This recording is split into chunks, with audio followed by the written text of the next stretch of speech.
कर्म करो, फल की चिंता नहीं करो। भगवत गीता की ये पंक्ति हम सभी के लिए बहुत ही महत्वपूर्ण है।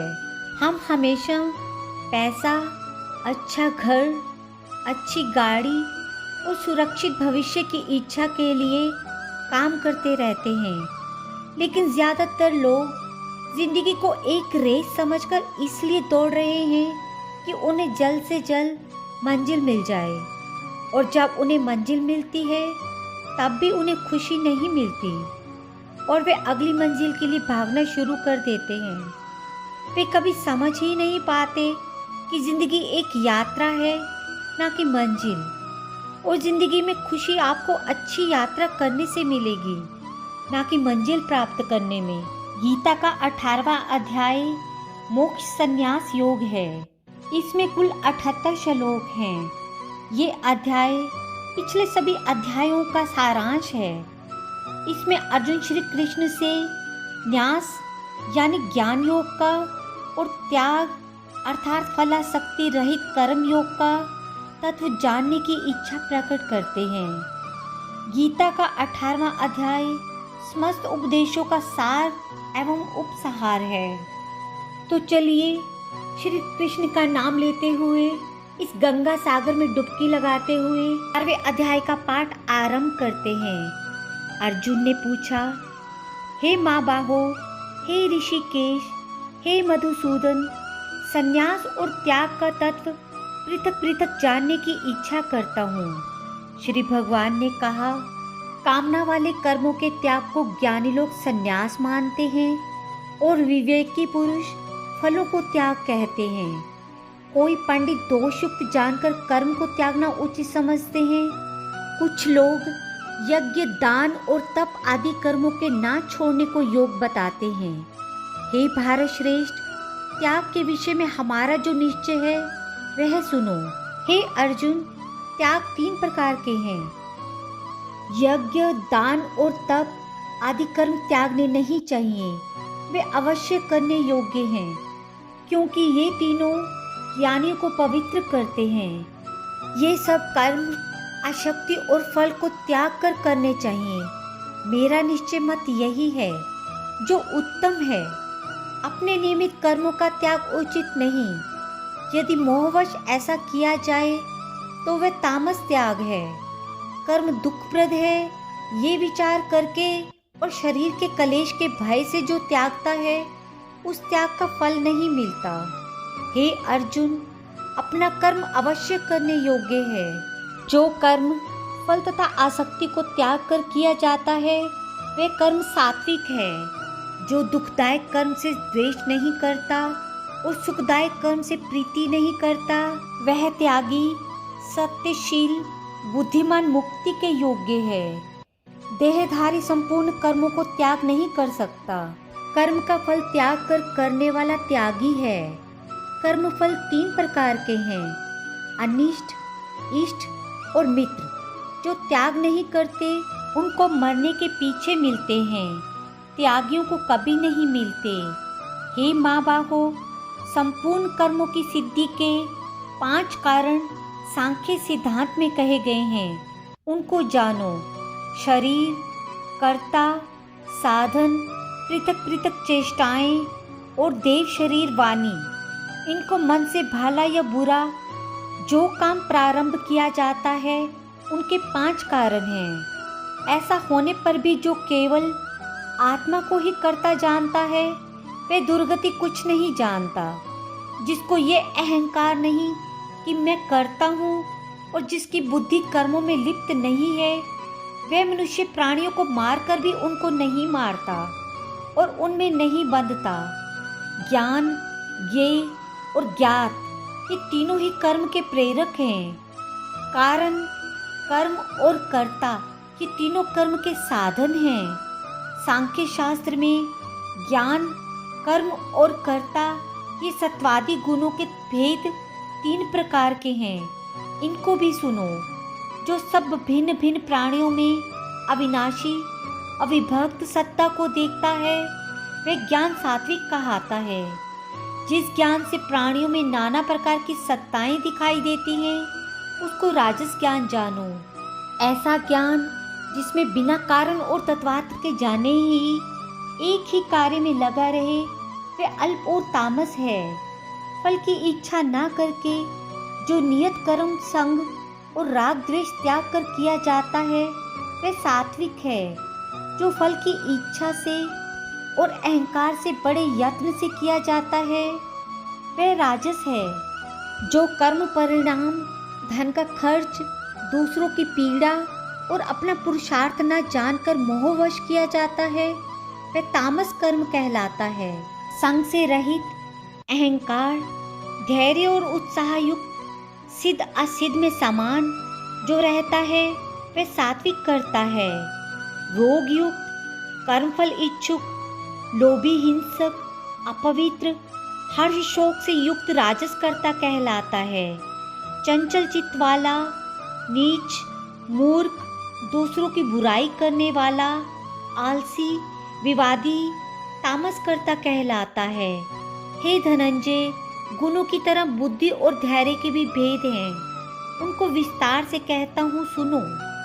जो बुद्धि, प्रवृत्ति, कर्तव्य, अकर्तव्य, भय, अभय और बंधन व मोक्ष को जानता है, वह सात्विकी है। हे पार्थ, जिससे धर्म और अधर्म, कर्तव्य और अकर्तव्य ठीक निश्चय नहीं हो पाता, वह राजसी बुद्धि है। हे पार्थ, जिस अज्ञान से ढकी बुद्धि करके मनुष्य अधर्म को धर्म मानता है, वह तामसी है। हे पार्थ, एकाग्रचित होने से इधर उधर न डिगने वाला, जिस वृत्ति के द्वारा मन, प्राण और इंद्रियों की क्रिया ठीक चलती है, वह सात्विक है। हे पार्थ, जो प्रसंग से फल की इच्छा वाला है, जो धर्म, काम और अर्थ को धारण करता है, उसकी वृत्ति राजसी है। हे पार्थ, जिस वृत्ति से मूर्ख जन निद्रा, भय, शोक, विषाद को भेद नहीं त्यागते, वही तामसी वृत्ति है। हे भारत, 3 प्रकार के सुखों को सुनो, जिसके अभ्यास से चित्त रमता है, दुख का अंत हो जाता है, वही सुख सात्विक है। जो आरंभ में विष के समान और अंत में अमृत के समान होता है, जो सुख आरंभ में अमृत तुल्य और अंत में विष के सदृश, विषयों और इंद्रियों के संभोग से होता है, उसे राजस कहते हैं। जो सुख आदि और अंत दोनों में मनुष्य को मोह में फांसता है और जो नींद, आलस्य तथा प्रमाद से उत्पन्न होता है, वही तामसी है। प्रकृति के इन 3 गुणों से अलग कोई वस्तु पृथ्वी, आकाश, पाताल, देवलोक में नहीं है। हे परंतप, ब्राह्मण, क्षत्रिय, वैश्य और शूद्रों के कर्म स्वाभाविक गुणों से बटे हुए हैं। सम, दम, पवित्रता, क्षमा, नम्रता, ज्ञान, अनुभव और परलोक में श्रद्धा, ये ब्राह्मणों के स्वाभाविक सिद्ध कर्म हैं। बहादुरी, तेजस्विता, धैर्य, चतुराई, युद्ध में स्थिरता, उदारता और प्रभुता, ये क्षत्रियों के स्वाभाविक कर्म हैं। खेती, गोरक्षा और व्यापार वैश्यों के स्वाभाविक कर्म हैं। 3 वर्णों की सेवा शूद्र के स्वाभाविक कर्म हैं। जो लोग अपने अपने गुणों और प्रवृत्तियों के अनुसार कर्म करते हैं, उनको सिद्धि प्राप्त होती है। अब वह सुनो जिससे सब प्राणियों की प्रवृत्ति हुई है और जिसने सब जगत का विस्तार किया है, उस ईश्वर को अपने कर्मों के द्वारा आराधना करके मनुष्य सिद्धि को पाता है। दूसरे उत्तम धर्म से अपना धर्म ही श्रेष्ठ है। स्वाभाविक कर्म करने से पाप नहीं लगता। हे कौन्ते, दोष मुक्त भी स्वाभाविक धर्म का त्याग ना करें, क्योंकि धर्म से अग्नि की तरह दोष से कर्म व्याप्त हैं। सर्वक्त आसक्ति को छोड़ने वाला, आत्मा को जीतने वाला, इच्छा रहित मनुष्य संन्यास द्वारा सर्व कर्म निवृत्ति रूप सिद्धि को पाता है। हे अर्जुन, इस प्रकार का पुरुष जब सिद्धि को पाता है, वह फिर किस तरह ब्रह्म को प्राप्त होता है, सो मुझसे सुनो। यही इस ज्ञान की परनिष्ठा है। शुद्ध बुद्धि से युक्त होकर धृति और मन को वश में लाकर शब्दादि विषयों को छोड़कर, राग द्वेष से रहित होकर एकांत में रहने वाला निराहारी, वाणी और मन को जीतने वाला, नित्य ध्यान युक्त और वैराग्यवान, अहंकार, बल, घमंड, काम तथा क्रोध को छोड़कर ममताहीन और शांत मनुष्य ब्रह्म भाव के योग्य होता है। ब्रह्म को प्राप्त हुआ पुरुष प्रसन्नचित होकर शोक व अभिलाषा को नहीं करता और जीव मात्र में समदर्शी होकर मुझ में परम भक्ति पाता है। इस प्रकार ज्ञानी मुझ में निवास करने वाला सदैव सब कर्मों को करता हुआ मेरे अनुग्रह से अविनाशी सनातन मोक्ष पद को प्राप्त होता है। इस भक्ति के द्वारा ज्ञानी पुरुष वास्तव में जैसा मैं हूँ वैसा ही ठीक जानता है। तदंतर तत्व से मुझको जान करके फिर मुझ में ही प्रवेश करता है।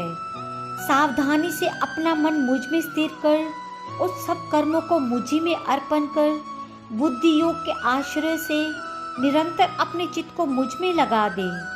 मेरे में चित्त लगाकर मेरी कृपा से सब दुर्गम कष्टों से तर जाओगे। यदि अहंकार का आश्रय लेकर युद्ध नहीं करूँगा ऐसा मानते हो तो तुम्हारा ये निश्चय झूठा है, क्योंकि स्वभाव तुम्हें युद्ध में लगावेगा। हे कौन्ते, जिस कर्म को अब तू मोह से नहीं करना चाहता वही अपने स्वाभाविक कर्म से बंधा हुआ होकर बेबस करेगा। हे अर्जुन, प्राणियों के हृदय में स्थित ईश्वर उनको माया से उस प्रकार भ्रमा रहा है मानो सब यंत्र चढ़े हैं। हे भारत, स्वभावों से उसकी कृपा से परम शांति और मुक्ति को पाओगे। ये गूढ़ से गूढ़ ज्ञान मैंने तुम्हें कहा है, इसे भली भांति विचार कर जैसा चाहते हो वैसा करो। सबसे गूढ़ वचन को और सुन, क्योंकि तू मेरा परम मित्र है। मेरे में मन लगाओ, मेरे भक्त बनो, मेरा यज्ञ करो और मुझे ही नमस्कार करो। इस प्रकार मुझे ही पाओगे, यह मैं सत्य प्रतिज्ञा करता हूँ, क्योंकि तुम मेरे मित्र हो। सब धर्मों को छोड़कर केवल मेरी शरण में आओ, मैं तुम्हें सब पापों से छुड़ा दूंगा। सोच न करो, ये मेरा रहस्य ऐसे पुरुष से जो मेरा तप ना करता हो, मेरा भक्त ना हो, सेवक ना हो और मेरा निंदक हो, कभी न कहना। जो इस परम गुप्त ज्ञान को मेरे भक्तों में प्रकट करेगा वे मेरी परम भक्ति को पाकर अंत में निश्चय ही मुझ में लीन हो जाएगा। इससे अधिक मेरे लिए प्यारा काम करने वाला मनुष्यों में दूसरा कोई नहीं होगा और उससे बढ़कर मुझे कोई प्यारा भी नहीं होगा। हमारे इस धर्म संवाद को जो कोई पढ़ेगा मैं समझूंगा कि उसने ज्ञान यज्ञ से मेरी पूजा की है। जो श्रद्धावान पुरुष दोष ढूंढे बिना इसको सुनेगा वह भी मुक्त होकर पुण्यात्माओं को मिलने वाले शुभ लोगों को प्राप्त होगा। हे पार्थ, तुमने एकाग्रचित से मेरे इस कहे हुए उपदेश को सुना या नहीं? हे धनंजय, तुम्हारा अज्ञान से उत्पन्न हुआ मोह नष्ट हुआ या नहीं? अर्जुन ने कहा, हे भगवान, आपकी कृपा से मेरा मोह नष्ट हो गया है और स्मृति प्राप्त हुई है। मैं निस्संदेह आपकी आज्ञा में स्थित हूँ और जैसा आपने कहा है मैं वैसा ही करूँगा। संजय कहते हैं, हे धृतराष्ट्र, मैंने महात्मा वासुदेव और अर्जुन का ये रोमांचित करने वाला अद्भुत संवाद सुना। व्यास जी की कृपा से साक्षात योगेश्वर श्री कृष्ण जी के मुख से इस परम गुप्त संवाद को मैंने सुना। हे राजन, श्री कृष्ण और अर्जुन के अद्भुत पुण्य कारक संवाद से मैं प्रसन्न होता हूँ। श्री कृष्ण भगवान के उस अद्भुत स्वरूप को स्मरण करके मुझे बड़ा ही विस्मय होता है। हे राजन, मैं बारंबार हर्षित होता हूँ। मेरी ऐसी धारणा है, जहाँ योगेश्वर श्री कृष्ण है और जहाँ धनुषधारी पार्थ है वहाँ राजलक्ष्मी, विजय, ऐश्वर्य और अटल नीति है। राधे राधे। 18वें अध्याय की समाप्ति। श्रीमद् भगवद गीता में व्यक्ति की हर परेशानी व दुविधा का हल मिलता है। जिस प्रकार श्रीमद् भगवद गीता का ज्ञान सुनने के बाद अर्जुन अपनी हर परेशानी से निकल आए थे, उसी तरह गीता पढ़ने से व्यक्ति अपनी हर दुविधा से छुटकारा पा लेता है। श्री कृष्ण द्वारा दिए गए उपदेश को मैंने सरल एवं साधारण व्याख्या के साथ अपनी वाणी के माध्यम से आप सब तक पहुंचाने का प्रयास किया है। यदि आपको मेरा ये प्रयास सराहनीय लगा हो तो कृपया मेरे वीडियो को लाइक और चैनल को सब्सक्राइब करें। भविष्य में ऐसे ही ज्ञानवर्धक और प्रेरणात्मक वीडियो बनाकर आप तक पहुंचाने हेतु प्रयासरत रहूँगी। राधे राधे।